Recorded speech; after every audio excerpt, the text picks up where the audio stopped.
Hi, fourth graders. Welcome back. You should dance with us when that song comes on. Oh, you should. Yeah. It always makes the lesson better. It does. Yep. How are you today? Now, I liked what we did with our last lesson. Yes. So normally we talk about how our whole body is overall, our brain, our emotions, how we're feeling, our bodies.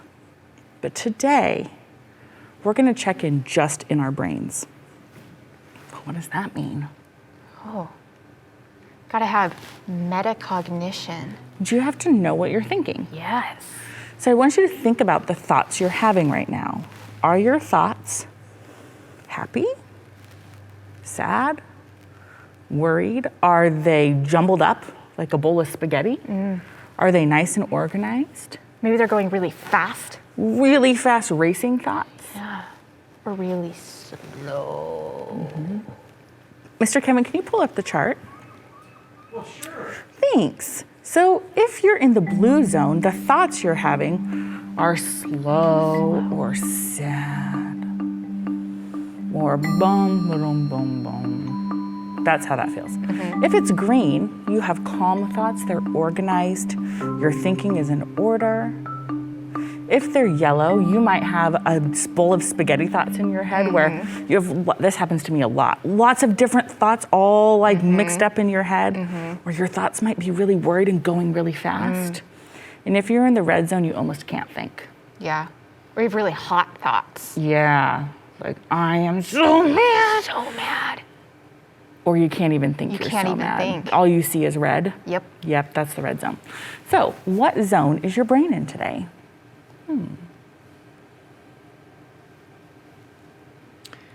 Mr. Kevin, what zone is your brain in today? So I just checked with myself. The right hemisphere is green and the left is yellow.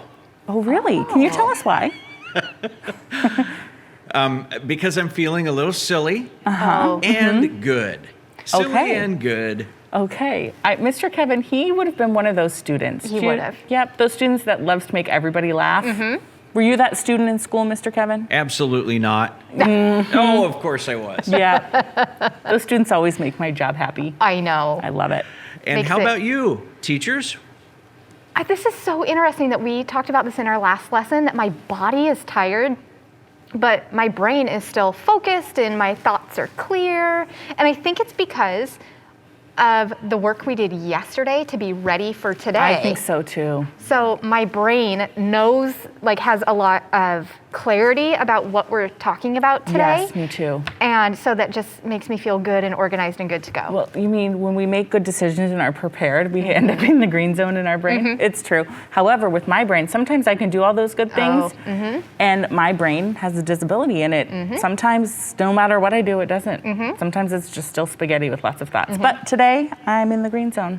Nice and Wonderful. focused, ready to go. And I agree with you. I think it's because we really sat and focused yesterday when we were planning our lessons. So let's go on with those 3 personal standards. Today and every day. Yep. When we come together, we agree to Show respect. And that means if your brain isn't in the green zone, it's okay. You still need to be kind to yourself as well. yes.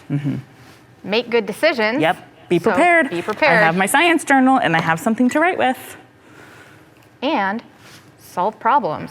So Right. if you don't have your materials yet, solve the problem. Or if you're writing these scientific words down, you don't know how to spell it, circle it and move on. There's no need to get upset about it. Don't get your head in the red zone because you couldn't spell a word. Yep. Circle it and know that you can come back to it later. I even do that. Yes.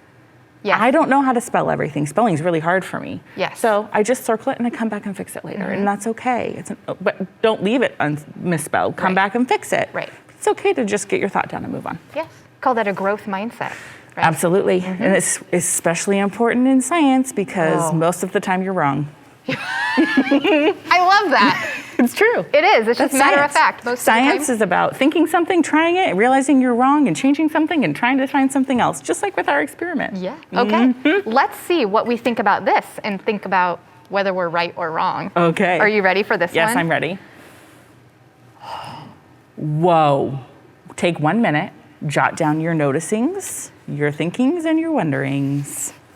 That means you actually have to write. I know you fourth graders.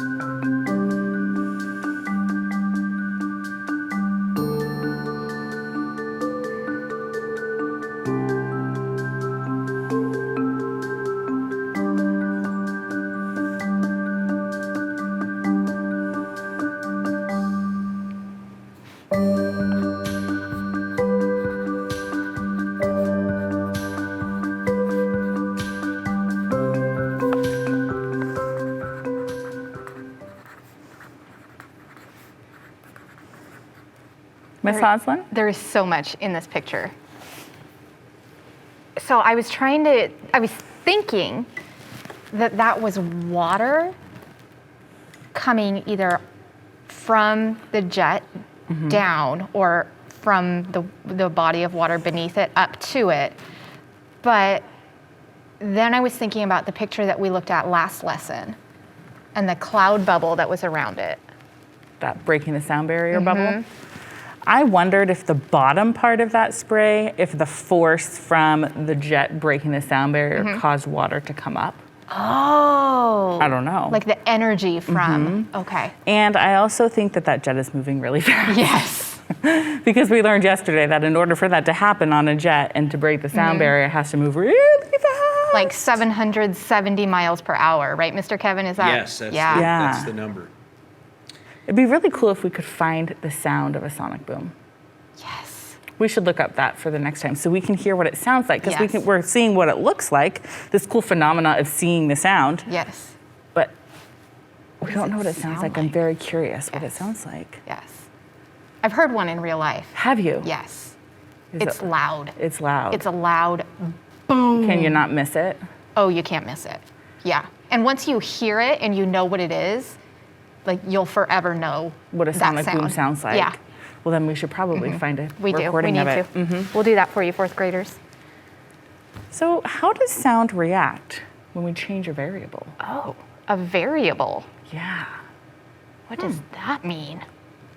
Well, when we were talking about this question yesterday, we thought, well, we still don't have a good visual of what sound happens in your ear. So before we can even start talking about changing variables, we for sure need to go over How the sound gets from its source. force to the ear. ear. So, go ahead. I was going to say, we learned in that book that we read that it has to get to the brain through the ear. And that's what sparked our idea to add in this piece later of an input chart so we can talk about that. But know that all of this is so we can answer the question of how does sound react when we change a variable, which we kind of saw when we did our experiment last week. We looked at salt and water. And then Oobleck, which didn't work very well for us. Didn't. Those were three different variables, right? Yeah. Mr. Kevin? I have located a sonic boom sound. Would you like to hear it? Yes. Okay, let's see if this works. Let me just pull the audio up a little higher here.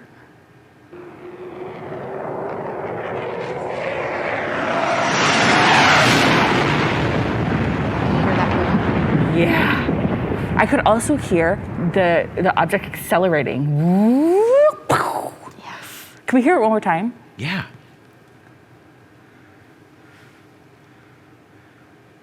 Here we go.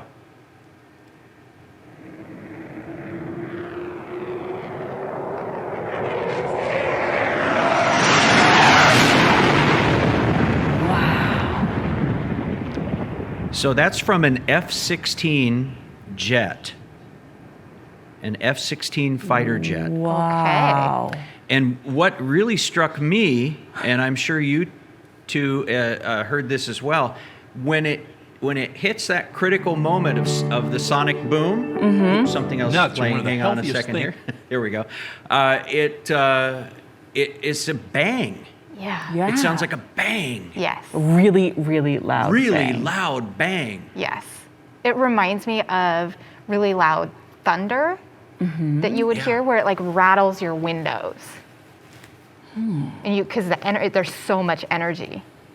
I wonder how the sound would change if we changed the variable of how close you are to the sound. Oh. Like, I wonder if, like, the sonic boom's happening over us, if it sounds the same here as it would in Seattle. Oh. I wonder how close you have to be able to hear it. I know they're really loud, and I know you can hear them lots of different places. I remember one happening, but I was in somewhere that was really loud and I didn't hear it. But people all over Puget Sound heard it at the same level. Really? So I'm wondering, like, what role does distance play Yes. in the sound we hear in our ears and our brain? Yes. That is a variable. Distance. So we wanted you to know what your writing assignment is going to be ahead of time so that while we are teaching, you can make the good decision to write some notes down to help you with your writing assignment, which is going to be to write 3 to 4 paragraphs about a way that you think sound can be changed from a source. How can sound be changed? What is a variable? And are we talking about like changed how we hear it? Or Sure. changed how the vibration feels? Any of that. It's 3 to 4 paragraphs, right? So And you can use all the things we've done up until now. Not just today's lesson. no, you could You could even go back and rewatch them if you wanted to. You could watch our sound experiment. There's lots of information in there about changing sound. Mr. Kevin talks a lot about changing variables. Yes, he did. There's the book we read yesterday. Yep. Or last time. There's Input chart. input charts. This input chart. Yeah, there's lots of things. Lots. Okay, let's do some. Oh, big science word. We're trying really hard to. We need to give Mr. Kevin a clue that it's coming. I know. Mr. Kevin, the big science words are next. Okay, the big science words that we have learned.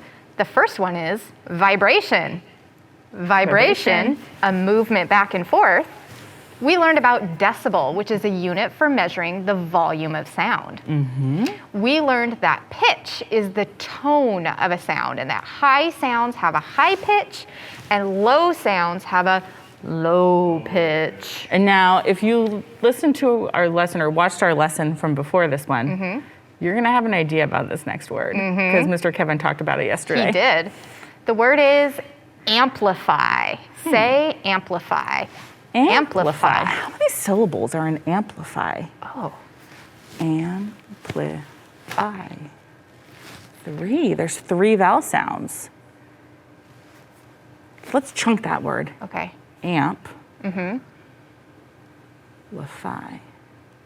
Lify? An amp. What's an amp? Not an ant. No. Not a champ. Nope. Well, an amp is a measure of energy. Oh. Oh. Like, how many amps does this motor generate? 50 amps. Oh, I didn't even think of that. But that's different than amplify. Yeah. But they are related, right? Has to do with energy. Has to do with energy. I was thinking an amp like a speaker that goes with a guitar, right? Well, because You just plug the it in. amp amplifies Amplifies. the guitar. Yeah, an amp, obviously, short for amplifier or amplification. Yes. Yeah. So thinking about that, when there's an amp, which I know many of you have seen an amp before because you like music and guitars and all of those great things. When someone plugs a bass or a guitar into an amplifier, it goes from sounding like dum dum dum dum dum dum dum dum dum dum dum dum dum dum. It totally changes. The only thing they did was plug it into the amplifier. So what does it mean to amplify? Well, to make larger or greater.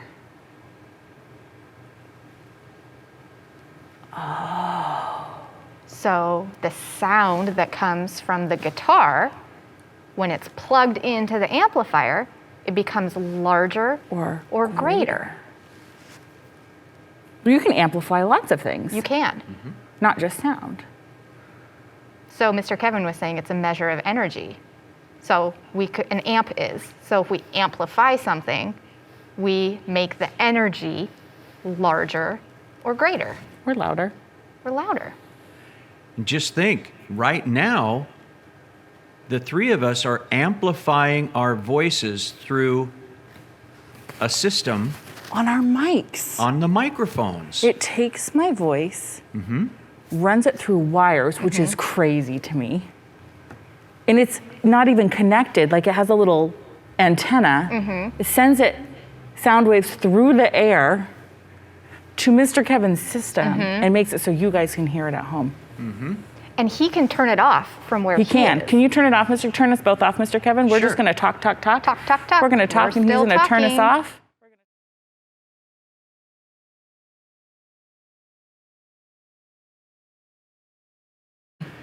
You couldn't hear a thing. No. No. But now you can. Now we can. And did you know that we can actually tell when you can hear us? Because on our monitor over here that we have, it has this little line that's telling us how loud our voices are. So when I get really excited and I start to yell and hurt Mr. Kevin's ears, the line, it looks like a bar graph. It goes really high, and she knows to I know. turn down that voice a little I bit. know. I We need can to take also it down a amplify our own voices, We could, but we won't. That'll hurt Mr. Kevin's ears. yes. So the sentence I came up with is, the megaphone amplified his voice. What a great sentence. Cute. Amplified. The That act is a of great amplifying. It made his voice larger or greater by volume. I know when I've been like in an emergency drill at school, Yes. and the principal or whoever's in charge has that megaphone so that Yep. everybody on the field can hear them. Yep. But what's funny is when they turn away, you can't hear them anymore. can't hear 'em. And then they turn this way. I wonder if that has something to do with changing a variable. That is a variable, not just distance, but direction. Yes, Mr. Kevin? Okay, so I have a neat thing to try. Okay. Fourth graders will love this. So you can say hello, hello, or if you cup your hands over your mouth, you're making an amplifier, because what's happening is you're constricting the sound and aiming it. So now I say hello, hello with the same voice, the same intensity. It sounds totally different. It sounds totally different. Hello, hello, hello, hello. That's why- amazing. That's why it's so fun to, you ever take like a Christmas wrapping tube and Yes. blow through it and make noises? It's basically you're using a natural amplifier. You know what else I was thinking about That's that I neat. do? What? When I'm like gonna take a shower and I wanna listen to music, Oh. I can aim the speaker of my phone into a corner and it like bounces off and amplifies it and makes it louder so I can hear it better in the shower. Oh, that's interesting. We should find some experiments on amplifying sound. We should. Maybe we'll look that up for our next lesson. We should. Ooh, that would be fun, wouldn't it? That would Maybe be some fun. things they have at home that they could try. That's a great idea. Okay, I just came up with an idea, so you don't want to miss the next lesson. So we tried We did. a sound experiment where Mr. Kevin set up a speaker and we had a cookie sheet and we put salt. We got to watch it vibrate and move. That was really neat. Water. We got to see the wave ripples. That was neat. And then And we a tried Oobleck. Oobleck. Now, I wouldn't say this was a failed experiment No. because I will tell you I'm still thinking about it. Yes. I have not stopped thinking about the Oobleck experiment, and I hope you haven't either. And I'm wondering if anyone at home thought of a variable we could change I think the only failed experiment is the one where you don't try. or don't think about you it quit. after. So we did some research and saw some videos of some people having it actually work. They had a different outcome than we did. And we want to talk about what variables did they change to make the sound appear in the Oobleck. Yes. So we're going to watch it. Here we go. Okay.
Okay.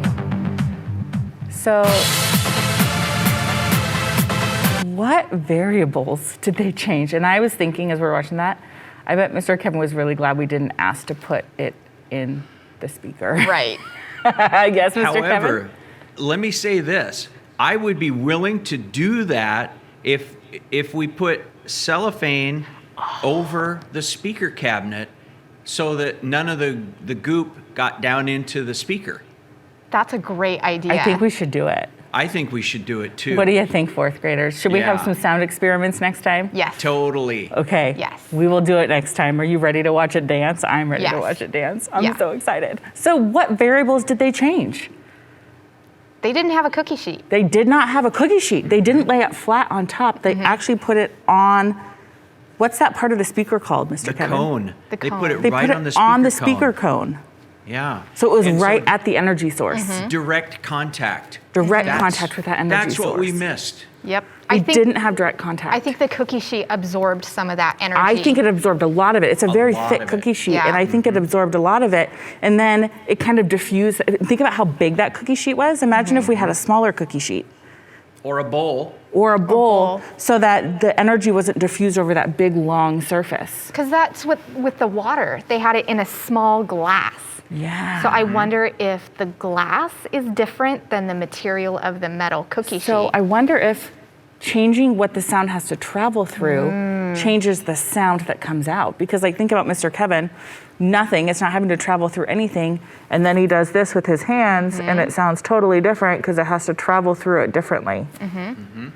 I did not change the way that I was talking. I just put my hands up and I put them back and I put my hands out and I put them back. I'm not changing my voice. No, you just changed one variable. I'm just moving a variable and it's changing the sound. Kind of makes it sound like you're on a telephone. It does. Or like the teacher in Charlie Brown. Maybe that's what the problem was the whole time. Maybe. The teacher was trying to amplify their voice. Maybe the teacher tried to amplify the voice like this, and so then you can't understand it. Play with that a little bit. Play with changing how much space your sound has to go through, Yes. and see if that changes the sound. Changes the sound. But then I want to know how our ears hear it.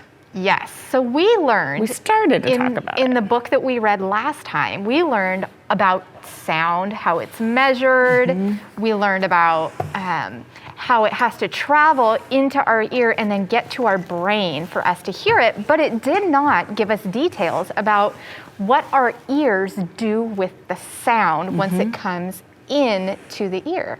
Correct. And so Mrs. Wally is doing an input chart today of the structures within our ear that help most of us hear.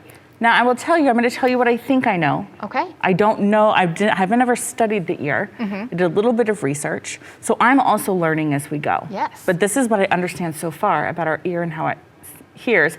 And I bet Mr. Kevin can help me a little bit. Yes. Okay. So Mr. Kevin, can you do there we The go. input chart. So we're going to start, and I'm going to do it kind of as we go into the ear. So you have this structure here, and it looks like what people would normally call the ear, right? You've got these folds in your ear, these ones up top in your ear, and they help capture the sound waves. And the sound waves go into your ear like this, and then the space gets smaller. So this is what we call the ear canal. And it didn't tell me on this diagram what these other structures were, but it's all part of where the ear canal goes. So I'm gonna draw them here for you, and I'm gonna use, we'll do some green. And I believe these are little bones that live here. Okay, this goes down into your neck. So we have this structure of your ear canal, and your sound goes in. And this is why they say don't ever stick a Q-tip in your ear, because if you stick it in and you hit this, one, it's gonna hurt, and two, it could damage your ear. What is this? What am I pointing to? Ouchie. Ouch, big time ouch. Well, this is where your eardrum is. And it's a very intricate part. So we've got the malleus, which is right here. And I'm guessing this is where they got the term mallet from. Because it moves when the sound comes in and it like hits something. Is that correct, Mr. Kevin? Yeah, it's like a hammer. Yeah, it's like a hammer in the ear. And then the incus, I think is how you say it. Notice I really need to look up some of these terms. And that's right here. And then sound travels through here. And then the stape. Now I've heard stape before. Mr. Kevin, do you know what a stape is? A stape. Yeah. S-T-A-P-E? Yeah, the stapes. It's right here in the ear. And what happens is the sound travels up through here, through all these little pieces, the malleus, the incus, and the stape, and it goes here. And I'm going to draw these pieces here in a second. Okay, so it's traveling through there, and this is called the oval window. I'm running out of colors, that's okay. I might have to use a couple different colors. The oval window, and the sound like travels through that little window, kind of like if you open up your window at home and the air comes through. So then it travels into these tubes, which are kind of cool. Oh, we don't want to use red. So we've got these tubes, and I'm going to just draw all the tubes and do the outer part of it, and then I'll tell you what each of the tubes are. I wonder if, are there tubes in a speaker, Mr. Kevin? Yes, there are. So I'm guessing sound travels really well then through tubes. Some of the best designed speakers are not just a speaker in a box, but they have tubes that guide the sound through and make the sound deeper or more bright. Yeah, I bet that's what these different tubes do. Kind of like you were talking about the wrapping paper tube. Right. So this one right here, the orange, is the vestibular tube. Duct, or tube. I'm going to call it tube. Vestibular duct. Vestibular duct. And then this one right here. And by the way, a vestibule is an entryway. Oh, so that must be, look. The sound is traveling through that duct and entering into the canal there. The tubes. That's really cool. Then there's a tympanic duct. Tympanic duct. Makes me think of timpani, right?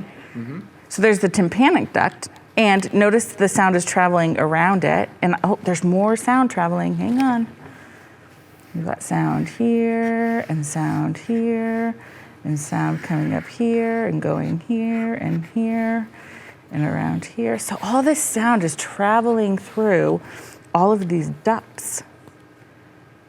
And then this right here is called the, I don't have it all on there. My pencil must have skipped.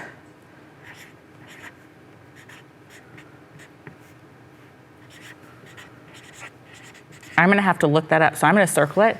I don't wanna say it wrong. I will update you next time what that's called. Seem like a good idea, Ms. Haslund? I think Good that's problem solving? a great way to solve that problem. I think so. Circle it, move on. So we'll this come back. whole duct area is called the cochlear duct.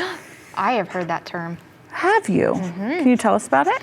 So I know that some people who have hearing loss are able to have what's called a cochlear implant, which is where they're able to implant a little machine into the brain that allows them to hear.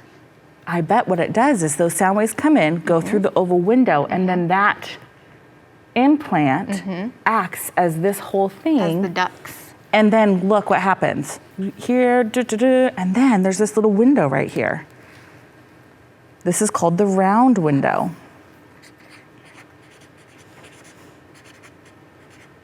And this just in, the corti or spiral organ is the receptor organ for hearing located in the cochlea.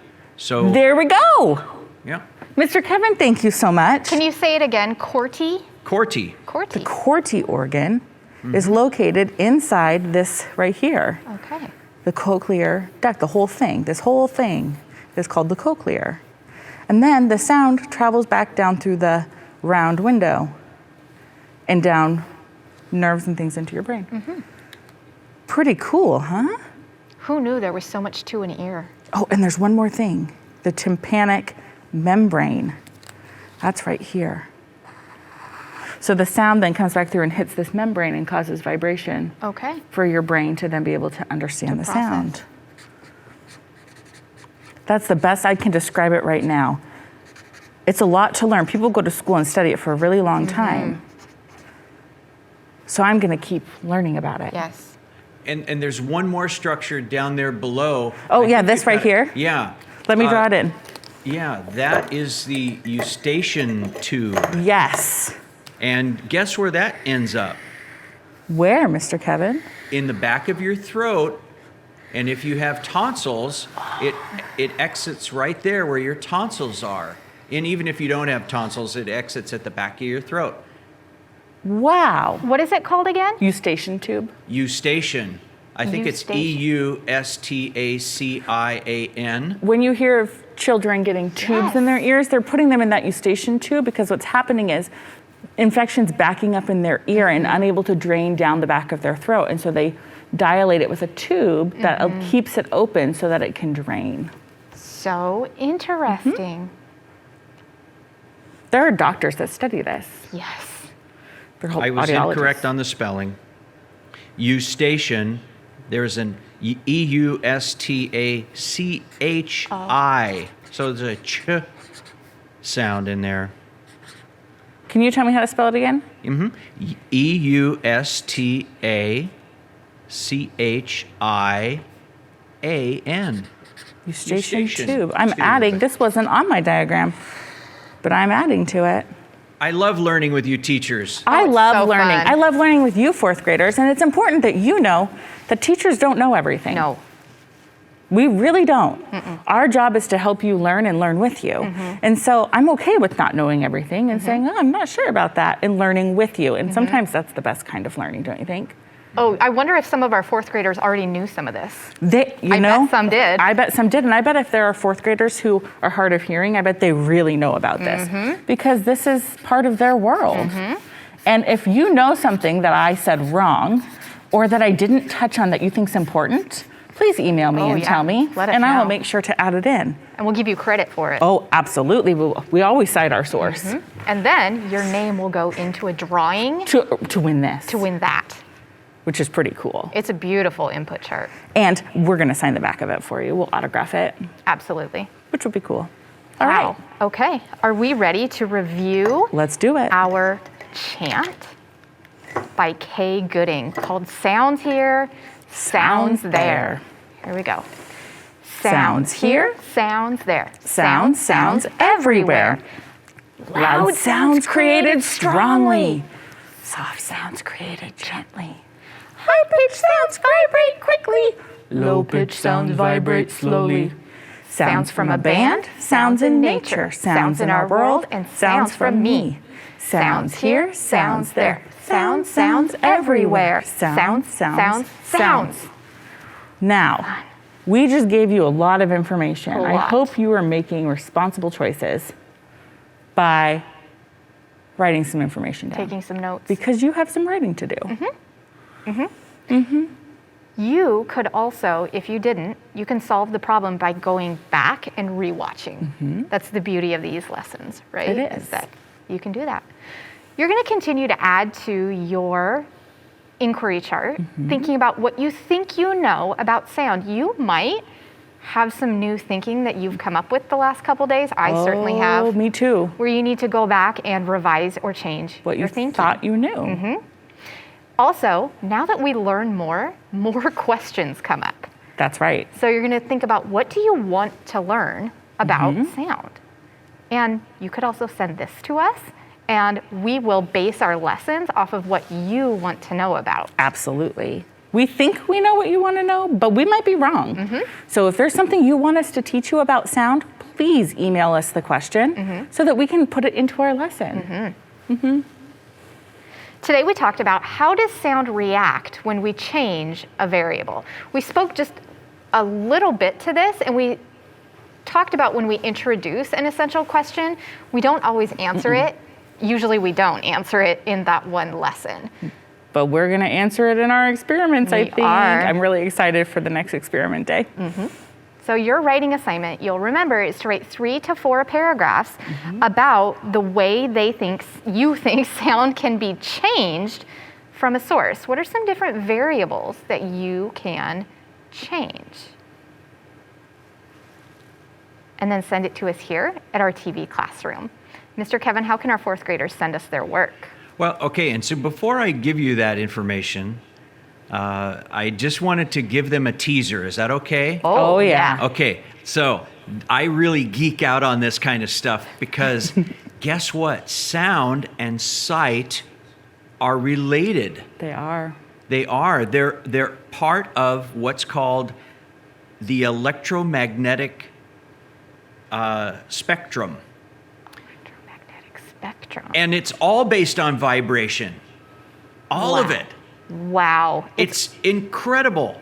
Vibration and frequency describes color and sound. Wow. Wow. There's something to chew on for a while. Right? Wow. And I How know are we'll get eyes there, and right? ears related? Eyes, and yeah. How are they connected? Yeah. Whew. Woo. Kiss your brains. And send it to TV Classroom at tacoma.k12.wa.us, or you can always mail us here at the TV Classroom headquarters located downtown Tacoma at 601 South 8th Street, Tacoma, Washington, 98405. Thank you, Mr. Kevin. I love having an expert here in the TV Yes. classroom. Yes. You make it much better, Mr. Kevin. Thank you. Now is time for our affirmation. I love our affirmation. This is I the do time too. when we get to say positive things about ourselves, remind us of the good that we all have in us. We've been talking about how to overcome hurdles on the pathway to teamwork. Yes. And we learned about how we can promote positive team discussions. Yes. So let's remind ourselves that I can promote positive team discussions. And when we remind ourselves of that, then it's easier to actually do it. Okay. So let's take a deep breath and say our affirmation. I can promote positive team discussions. Excellent job today, 4th graders. We hope you have a great rest of your day, and we look forward to seeing you back here next time in our TV classroom. Bye, friends.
Rules. 1. You have 10 seconds to pick your crewmate. 2. A new timer will appear with an exercise for the crewmate you picked. 3. You will get 10 points for each correct crewmate and exercise you choose. 4. If you pick the imposter, you will lose all your points. 5. See how many points you can get. Good luck.